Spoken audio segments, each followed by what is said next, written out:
देखिए, बिहार राज्य का पिछले करीब 15 वर्षों में कर्ज लगभग 7 गुना तक बढ़ चुका है और विपक्ष अब इसे चुनावी मुद्दा बनाने की तैयारी में जुट चुका है। 2 लाख रुपए महिलाओं को नहीं देंगे ये भाजपा वाले, तो समझिए महिला सभी मिलकर के बीजेपी को फिनिश करने का काम करेगी आने वाले समय में। यही प्रधानमंत्री जी चुनाव के समय इलेक्शन कमीशन के सहयोग से 10-10 हज़ार रुपया दे करके वोट खरीद रहे थे।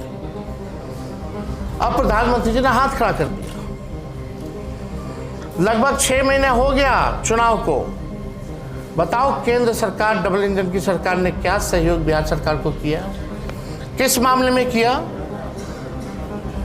अब सरकार के लोग 71,000 करोड़ का उधार लेने की तैयारी कर रहे, प्रस्ताव रखा गया। लेकिन असल में हकीकत क्या है, आइए समझते हैं।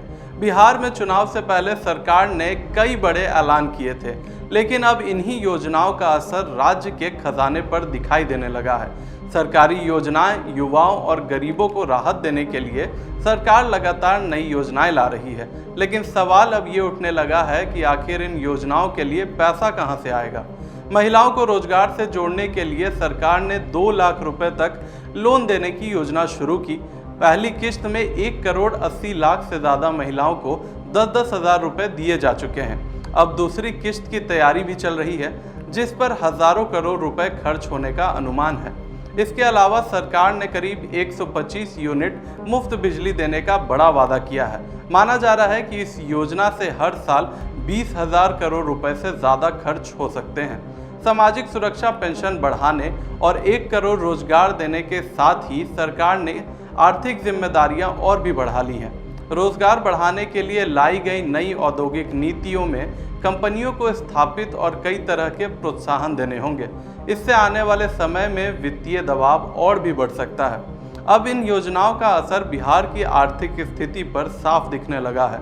सरकार ने वित्तीय वर्ष 2026-27 में 72,901 करोड़ रुपए से ज़्यादा का नया कर्ज लेने का फैसला किया है, यानी बिहार का कर्ज का थोड़ा और दबाव बढ़ने जा रहा है। पिछले करीब 1.5 दशक में राज्य का कर्जा लगभग 7 गुना तक बढ़ चुका है।